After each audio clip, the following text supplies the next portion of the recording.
hano kugira ngo tumenyeshe abantu bose kugira ngo tubabwire igikorwa Imana yahagurukije cikanguro mu gihugu cacu. Ni kanguro vy'ukuri Imana navuga yuko igira isuke muri kino gihugu cacu. Ikanguro rero ryaje ku muntu wese, hariho imitima irushe, hariho abantu tutakigira, utacumva ivy'Imana, utacumva abantu, utacumva uburyohe bw'ibintu, utacumva. Rero ikanguro ryaje ku bwawe kuko hari imitima imenetse, hari imitima ibabaye mwise, hari byinshi. Ikanguro rero ryabyutse ku bwawe, ryaje ku bwawe, ryaje kugira ngo rigukangurire ibyo byose. Ni kenshi twasengeye ikanguro, rya kanguro rero dusengera nibi, ariko kugira ngo ntange isobanuro ku muntu wese yoba ariko aratwumviriza, unyemerere nsome rino jambo riri mu Baheburayo 8:11 haravuga ngo kandi ntibazokwigishanya, ngo umuntu wese yigishe mugenzi we canke ngo yigishe uwo bavukana, ati menya uhoraho, kuko bose bazonyimenyera, uhereye kuri nyarucari ugashitsa kuhambaye muri bo. Harabaho kwandukizanya. Rero twiteze iki muri ico gikorane? Turiteze yuko habaho ikanguro ku muntu ku giti ciwe, kandi twiteze ko uwo muntu yafatwa n'uwo mucanwa w'ikanguro, aho azoba aherereye hose ntazoguma ari wenyene, azokwandukiza akarera arimo. Nimba Bibiliya ishobora kuvuga yuko igisagara cyose cyafatwa n'ikanguro cyarandukiza ikindi kigenzi cacu, habaho ibintu kurya umuriro utanguye kwaka ngaha ugenda urafatisha ivyatsi byose vyegereye. Natwe muri no kanguro twiteze iki? Twiteze ubwa mbere yuko mu bantu bose bazoza muri ico gikorane, turiteze yuko naho yoba umwe canke babiri canke batatu bafatwa n'iryo kanguro, abo batatu barashobora kwandukiza igisagara cyose. Yaba ijambo ry'Imana ryo rivuga ngo yaba muto canke mukuru, ishengero rihari kugira ridufashe, kugira ngo riduhuze n'Imana. Nico ishengero rijejwe gukora. Rero natwe mu gikorwa turimwo turagomba ngo nawe wataye ivyizigiro, nawe we utabona yuko Imana igikora, Imana iracakora. Imana iracakora kwa kundi kumwe twari tuyizi muri Bibiliya, kumwe yakora ibitangaza, n'ubu nico iracakora bya bitangaza nyene. Hama turagomba guhamagarira umuntu wese, hari imitima ibabaye hanze, hari imitima yakomeretse, hari imitima warababajwe n'aba, warababajwe n'amashengero, warababajwe n'iki, mugabo siko byari bikwiye kumera. Kandi turaguhamagariye, turagutumiriye ngo uze nawe urabe, uze nawe wibonere uko Imana igira neza. Nimba tubivuga nuko twabibonye, nuko twaboneye ibitangaza mu ishengero, kuko nta handi wobona ivyo bintu atari mu rushengero, nta handi urukundo uzosanga rw'Imana atari mu rushengero. Rero urwo rukundo uragomba kuza kururaba, uragomba kuza kugumva, kubera ko niho urusanga. Amen. Turakeneye rero urukundo rw'Imana kuruta uko tugomba inkundo z'abantu. Turagomba urukundo rw'Imana kuko nigo guzuza amavide dufise muri twebwe, nigo guzuza ibikomere, nigo Bonjour et bon après-midi mesdames et messieurs, je pense que vous allez bien et moi aussi je vais bien. C'est Lily Carlet Alou, comme d'habitude de Miss Mosel kwa mimi msumeno maso yinyana. So guys, murabona abantu uyu munsi twicaranye ni ico bita abubahwa. Muri sangi ni abakozi b'Imana batugendeye kwa link Arlen Alou TV, tugira tubakire bidondore, baratubwira ati icatuzanye ni kino. So mubandanye no mudukurikirana, mubandanye mugira subscribe, mubandanye mugira share na comment, kuma partage menshi. Turabakiriye cyane. Murakoze cyane. Meze neza cyane gose. Akazina kanyu mugirwa ko muri byose. Ego murakoze cyane. Bwa mbere turaramukije abantu bariko baradukurikirana. Vyukuri turanezerewe cyane kuba hano hantu, kandi turanezerewe namwe bwe mwatwakiriye. Akazina nitwa Niyomwungere Jean Claude, nkaba naje mva mu ishengero rya Amazing Miracles Church riri mu Kabondo musi ya Ecole Belge hepfo gato ushikiye aho bita kuri Sky ni à gauche urinjira kuri impande ya Hotel Tanganyika. Ego murakoze. namwe murakoze cyane turaramukije abakunzi n'abariko baradukurikirana bose nanje nkaba ndi amazina yanje akaba ari Muhoza Mahirasya hama nkaba mva mu Ishengero A M C byose yabivuze. Ego murakoze cyane. merci beaucoup nagenda babaza ati isengero rya eglise yanyu iri he mugabo wahavuze Ego ku batahumvise wahasubiramo neza parce que wahagiriwe ko n'umwidondoro ubahe adresse neza ku buryo hari abantu bashobora kuvuga ati yo umukozi w'Imana agiye kuri Carlene Alutive ati jewe ntegerezwa kuzoja kuri iyo eglise bahe adresse kandi. urakoze cyane Alain. Ku bantu batahumvise neza twavuze yuko dukomoka twaje tuvuye mu ishengero rya Amazing Miracles Church. Mu mvugo impfunyapfunyo bavuga AMC bizovana no muganiriye AMC ariko majambo yose ni Amazing Miracles Church bitumbereye mu Kabondo musi ya Mutuelle hepfo ya Ecole Belge hepfo gato umanutse hari ahantu bita kuri Sky hari agapave kari musi uca winjira na gauche imbere gato ave metre ubushitsi. Ego murakoze cyane. Merci. Kwiki mwahise nko kwita eglise yanyu izina rya eglise mu Congereza? Murakoze cyane kutubaza ico kibazo. Iryo zina burya kugira ishengero ritangure Imana itanga umuhamagaro. Rero umuhamagaro ntibutanga ku bantu benshi. Iho umuhamagaro umuntu umwe maze uwo muntu umwe bivanye n'uko yaganiriye n'Imana mu gicapo Imana imuha bifatanye niyo ibirikira mutwara. Rero iryo shengero kuba ryitwa mu rurimi rw'icongereza Imana irafise aho rikirarongorera iryo shengero.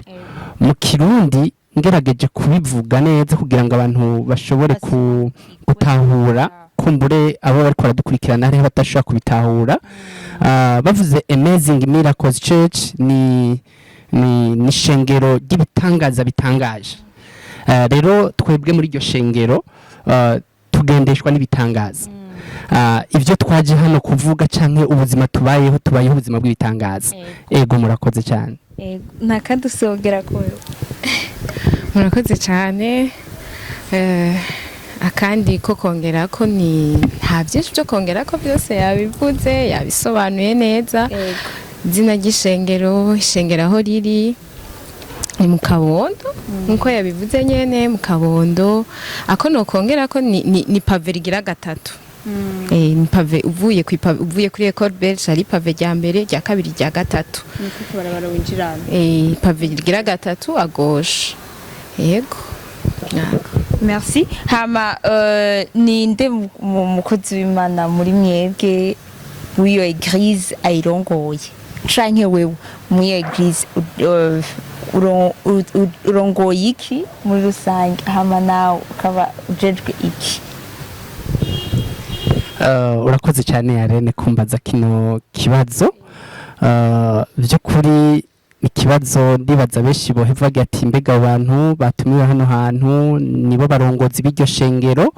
Oya twaje duserukira ishengero ntabwo turabarongozi b'iryo shengero.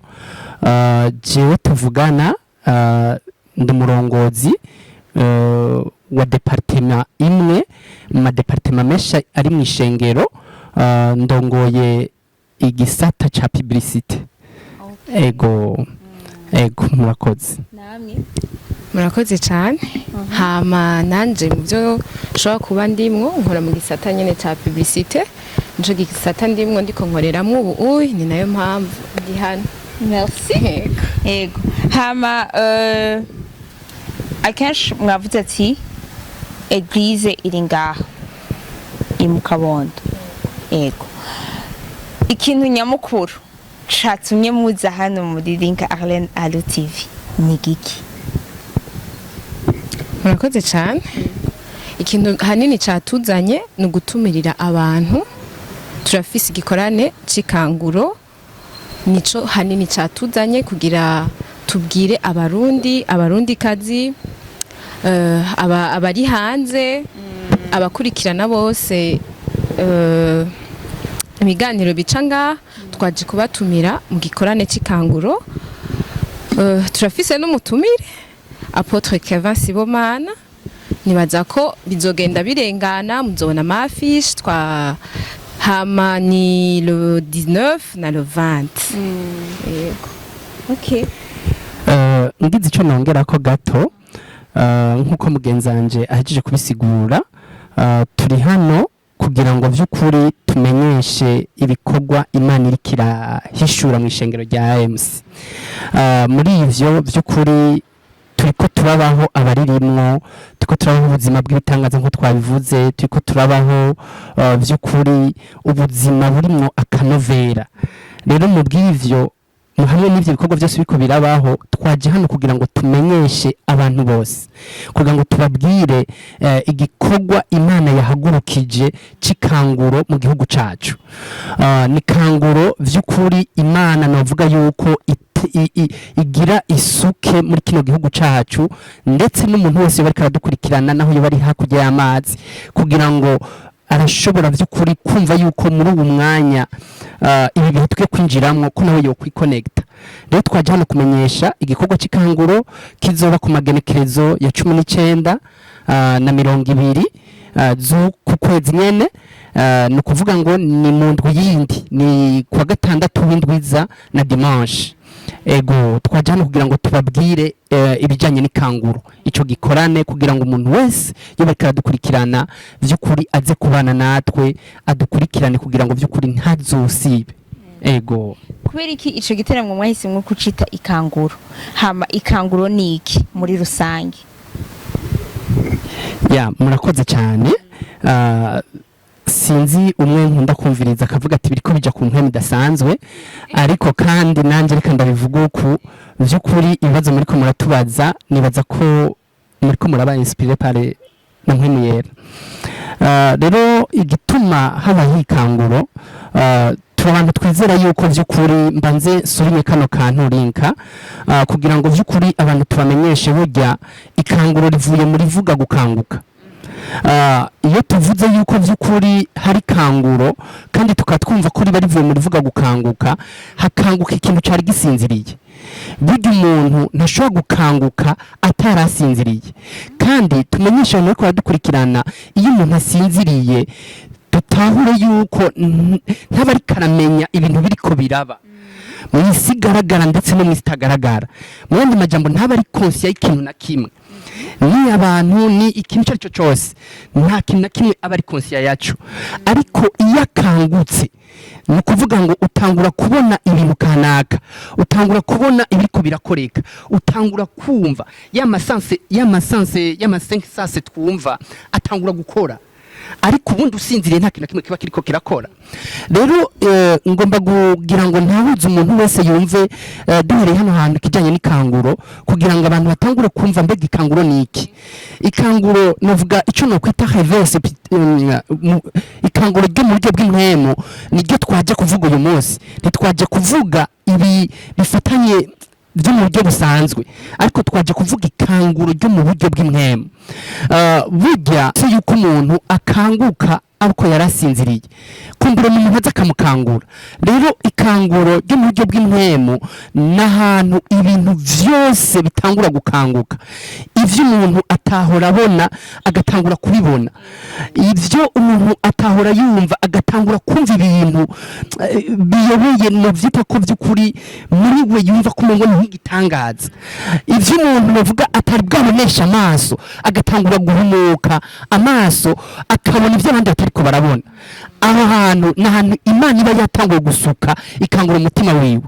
rero navuga yuko by'ukuri abo wowe uri kuranyumviriza wowe uri kubadukurikirana wumve yuko ikanguro twaje kuvuga n'ahantu habaho intango y'ibintu ku buzima bwawe ugatangura gukora ibintu mu buryo budasanzwe ugatangura kumva ibicapo ivyiyumviro kanaka bigucamwe ari vyinshi cyane nk'akarorero kamwe gasanzwe kugira ngo utahure we twarigeze kuganira urambwira yuko by'ukuri iki gikorwa kugira gitangure hariho ibintu kanaka utanga kugenderamo mugabo Imana yagushizemo kino gikorwa kugira ngo kumbure nk'ingabire mugo umunsi kiza sico wavukanye ntiwavutse ukibona muga umunsi umwe wararyamye urakanguka wumva ivyimviro bikuje mu byo gutanguza kino gikorwa wakangukiye ikintu kanaka rero mu majambo make ikanguro ryo mwisi y'impemu ikanguro ry'impemu n'ahantu umuntu atangura kumva no kubona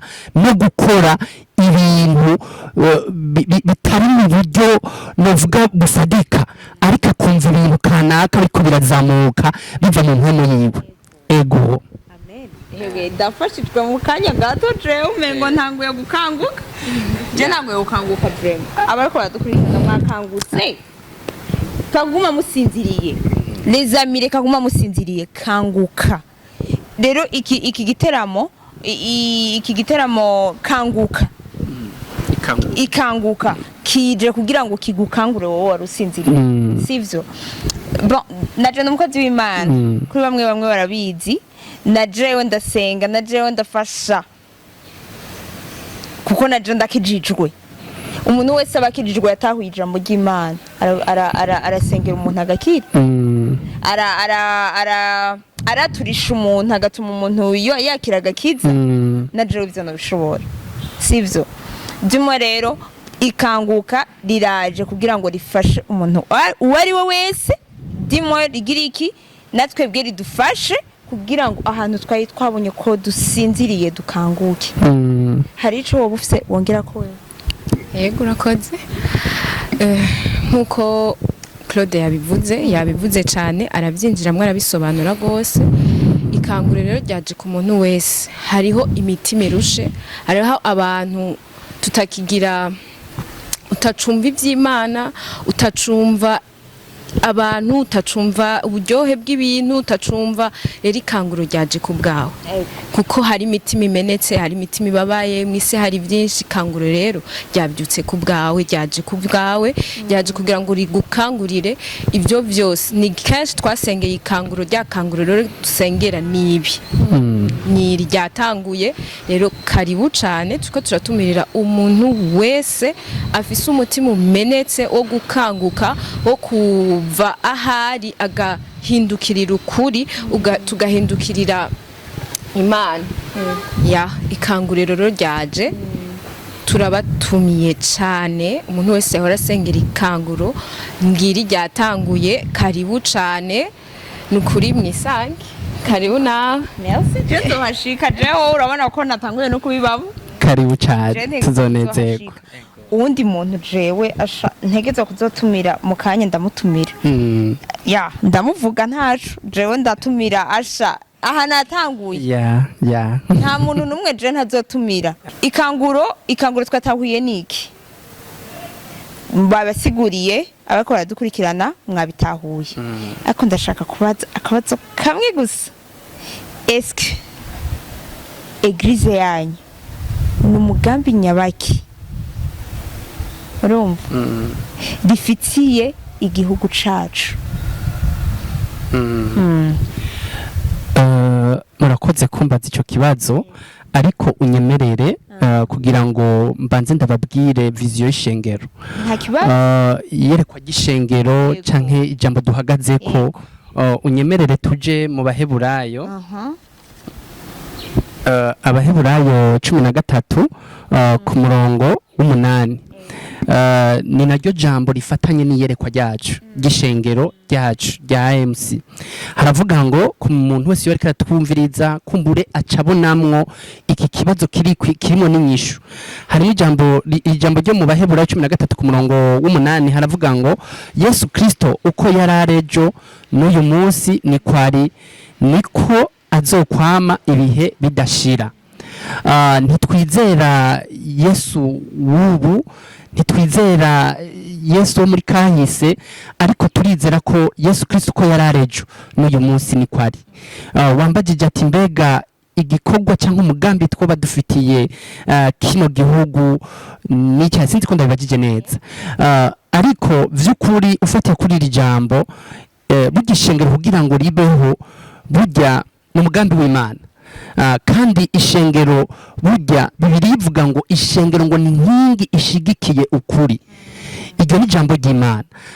Nimba Bibiliya ishobora gusurinya ko ari inkingi ishigikiye ukuri mu migambi yayo yose y'igihugu, bisigura ngo atashengero rihari burya ibintu byose byofata indi nzira atari nziza. Rero tuhari kugira ngo dusengere imigambi yose yaba iriko irakogwa mu gihugu cyacu, dusengere ikintu cyose kiriko kirakogwa kugira ngo gikogwe mu mahoro n'umutekano. Hama icyo twiteze by'ukuri igihe cyose Imana ihagurukije abantu ibiteze ko ibintu kanaka, ishengero rihari kugira ngo rifashe imitima, rihari kugira ngo rikangurire abantu, risubizemwo abantu umunezero, abatakaje umunezero basubizwemo umunezero. Ivyo atashengero rihari, ivyo ni hamwe abantu bo kwisanga bitwara uko bashaka. Ariko ishengero rihari, umuntu arashobora kuba ahantu yakubititse cyangwa yagize ikibazo kanaka, imiryango yamutaye, ibintu kanaka nyene biriko biragenda ukuntu kanaka bitameze neza, ariko iyo ishengero rihari riragarukana wa muntu rikamusubizamo ivyizigiro, kuko n'abantu baserukira ijuru muri inosi riraza rigasubizamo inkomezi. Rihari kugira ngo vy'ukuri rigarukane umuntu mu busabane n'Imana nawe, ni ukuvuga ngo rigarukane umuntu mu murongo wo. Rero iryo niryo navuga ko arico gikorwa c'ishengero uyu munsi. Ego murakoze. Ego murakoze cyane. Hama igikorwa c'ishengero, ishengero rirahari kugira ngo rifashe umuntu wese, yaba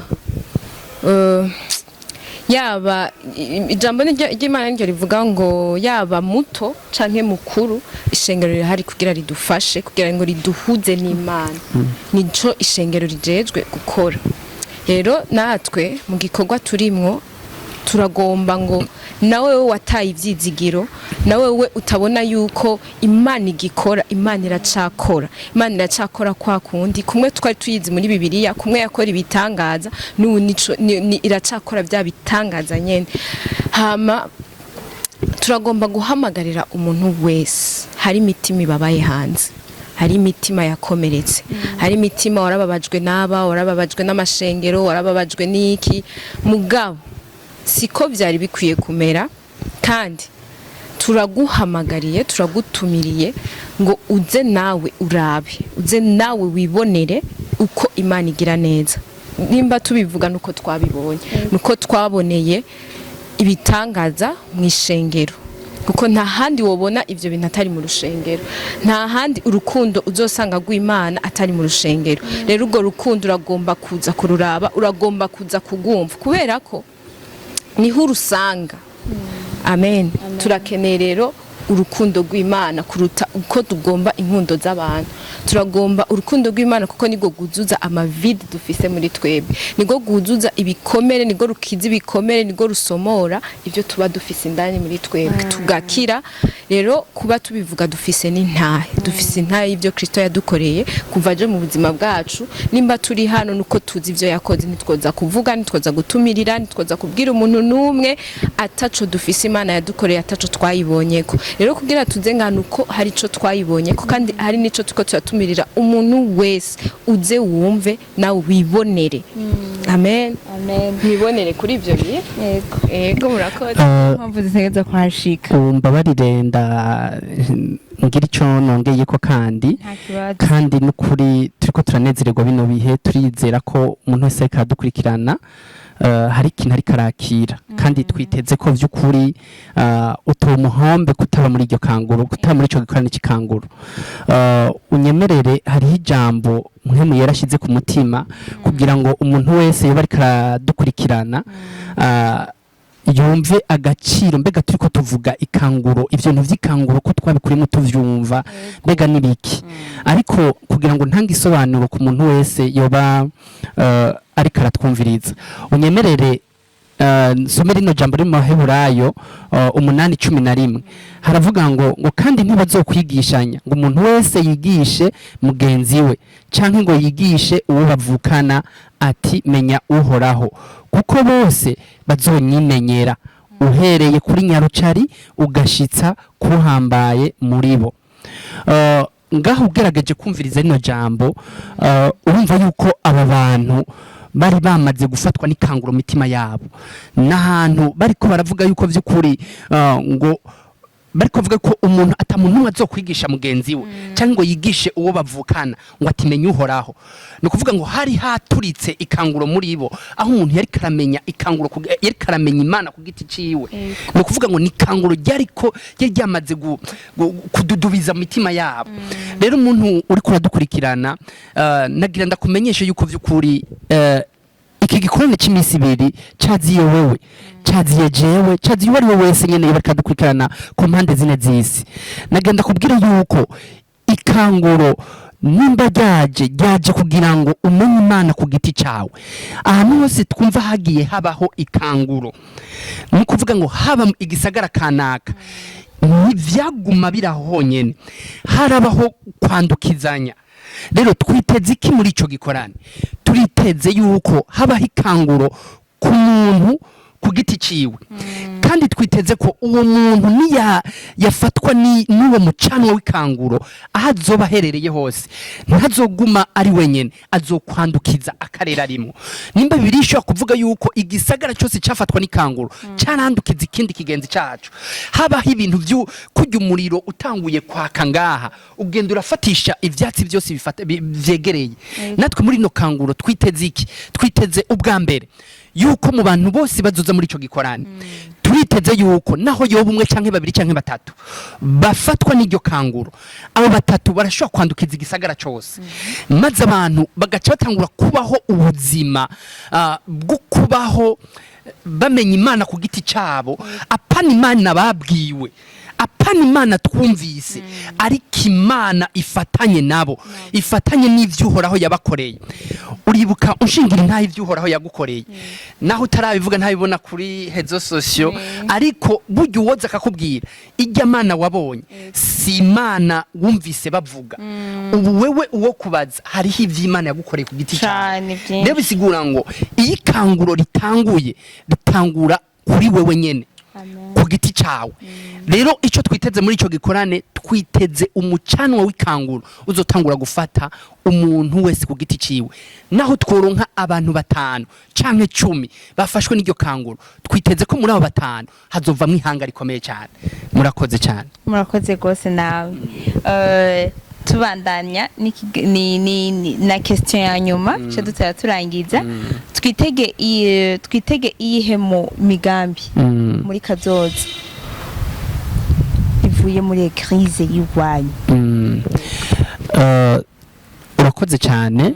Igihe cyose uri kurabaza amajambo numva nyene yuko vy'ukuri uri kubaza igihe ica abantu bakeneye ubu na twasiguye igifatanye ikangura igihe ikangura imaze kubaho ahantu kanaka canke muri societe kanaka mu Ishengero. Mu uyu munsi twaje kuvuga ikanguro ritangwa mu mitima abantu bamenye Imana ku giti cabo. Rero iyo abantu bamaze gukanguka baha ivyumviro kanaka kandi bivuye ku Mana. Rero ahantu hari kanguro vy'ukuri turi abantu bizera yuko abantu barakangukira no gukora ibintu bitandukanye. Rero twebwe nk'ishengero rya AMC turizera yuko vy'ukuri kwikanguro ryahereye mu ishengero iwacu Imana ikavuga yuko ati hariho uruzi rw'ikanguro nifuza ko ruhera mu ishengero rya AMC kugira ngo ruzofata isi yose. Twizera ko mu migambi ikomeye cyane harimo kuzana benshi kuri Kristo. Ico nico na Bibiliya itubwira. Yesu Kristo mu muco yadusigiye icyo niwo mugambi wa mbere nuko tuzana benshi kuri Kristo. Icya kabiri nuko abantu bariko baramenya Imana, bariko barahishurirwa Imana. Imana ntizokwemera ko babaho ubuzima bwo hasi, izobaha n'ivyo gukora. Mu migambi dufise hari imigambi yagutse cyane. Ishengero rafise imigambi rifitiye igihugu yaho vy'ukuri rizogira ibikorwa vyo guteza imbere igihugu cacu bitandukanye, ariko byose bizoba bigamije iki?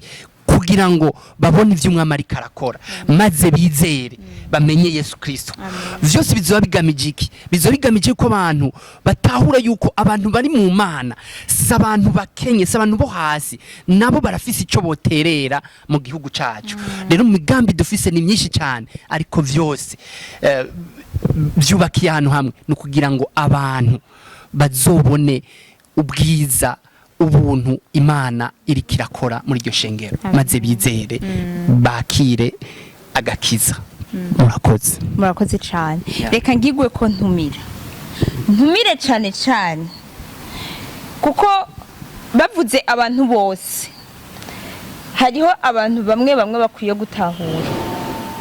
Ntigera mbona mu bintu vy'amakoncert, surtout abaririmbyi, amamedia, murakwiye kuhashika ikanguro rikabana namwe mukaryakira namwe kuko namwe murafise kuronka Imana, murakwiye kubona Imana mu bintu byose muba murimo. C'est vrai ni business muba muriko murakora, ariko mukabona Imana mu byo muri business yanyu.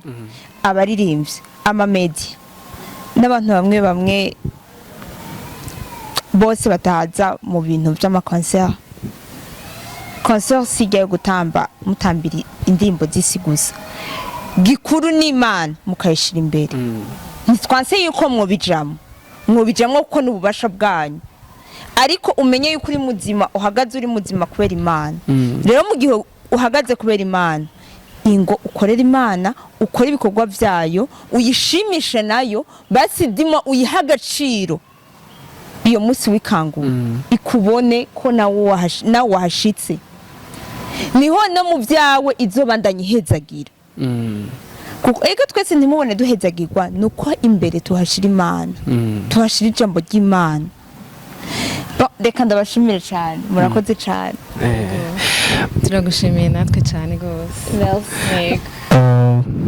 Murakoze cyane kudushimira, ariko kandi turangirize kuri kano kantu dutumira wa muntu wese ari kuradukurikirana n'ukuri mu maprograma yawe y'izindwi zibiri ziri imbere yacu. Reka ndagusabe kugira ngo utegure umwanya w'itariki 19 n'uwa 20. Tegura umwanya wawe, tegura kudasiba muri ico gikorwa, kuko vy'ukuri dushobora kuba twavuze mu buryo busanzwe bwo hasi, ariko ndizera ko nk'umu yaranicabereyeho no kugira ngo abandanye guhishurira cyane ibirenge cyane ivyo twavuze. Karibu cyane by'ukuri, tuzonezerwa kubabona. Kandi nizera ko baraza kuduha n'akanya ko gutanga nimero zacu, kumbure umuntu yoshobora kuzimira kuko twatanze orientation n'ivyo, ariko umuntu arashobora kuzimira gato, ariko twatanze nimero muzoturondere, kumbura aza kuduha ako karyo. Karibu cyane, turabaye ikaze, muzoze by'ukuri. Ndizera ko ubuzima bwanyu butuzobandanya bumeze uko bwari buri. Karibu cyane, kandi turahaye ikaze namwebwe nyene link. Nababwiye ko nzohashika ntakubonye ntababonye by'ukuri. Ego hazoba bifu, ahubwo tugigwe ko tubaha n'akanimero ku bantu bazohavana bahabura canke bazokwifuza kuhashika batazi inzira ijayo. Ntubone hari abantu batazi iyo kinaniriri, iyo kinindiri, iyo kibengiri, iyo kanyoshiri batabineze babo, kugira ngo baze baronke neza na neza umuntu boca ko ati cangaha batanga akanimero mu baronka. Okay, murakoze cyane. Reka dusubire tubibutse yuko muri kino gikano cikanguro turafise umutumire adasanzwe. Turafise umutumire abeshi muzi Apostle Keve Sibomana, arongoye ishengero rya CRG riri mu Kinanira. Niwe azoba ariko arafashanya mu kugaburira ishengero n'umwungere w'ishengero ryacu mukuru Pastor Edmond Nkengurutse, niwe azoba ariko arakora. kandi by'ukuri n'abagabo Imana yahagurukije muri kino gihe kugira ngo by'ukuri batembeshe bahagararire rino kanguru. Rero turaguhaye kaze kugira ngo uzohabe. Hama ku muntu azipfuza kuhashika kumbure bikamugora kuno yohashika canke akahayoberwa, reka tubahe nimero yacu muyandike, ndaza kugenda buke buke ndayisubiremwo kumbure kabiri bashe kuyumva. Inimero niyo murambabarira ni 71 ndavuze mu Kirundi 476 224 ni yuwanje, ni kori sanzwe, apeli sanzwe, ni na WhatsApp. Urashobora kunyandikira ukambwira n'uwo yabuze uko ntashika azombwire, nibaze ko by'ukuri kizoca coroha uko ntashika. Kazina nitwa Niyomugire Jean Claude nkuko nabibabwiye. Murakoze n'uwo turi kumwe mugenzanje, murashobora kumbura ariko mukamucako nawe yashaka kubabwira. Yego murakoze. Nimero yanje ni 66 32 55 15. Ni nayo numero de telefone isanzwe, ni nayo WhatsApp. Yego. Kwa nanje ariho nzoba nibereye. Naho kwandika muri commentaire nzoca nza kugutora. Canke nimero yanje basanzwe banayizi je kuri YouTube iriko. Muze munyandikiranje nzohabashikana. So merci beaucoup. Yari Carlene Alou comme d'habitude Miss Mosel kwa menye maso y'inyana. So ciao ciao.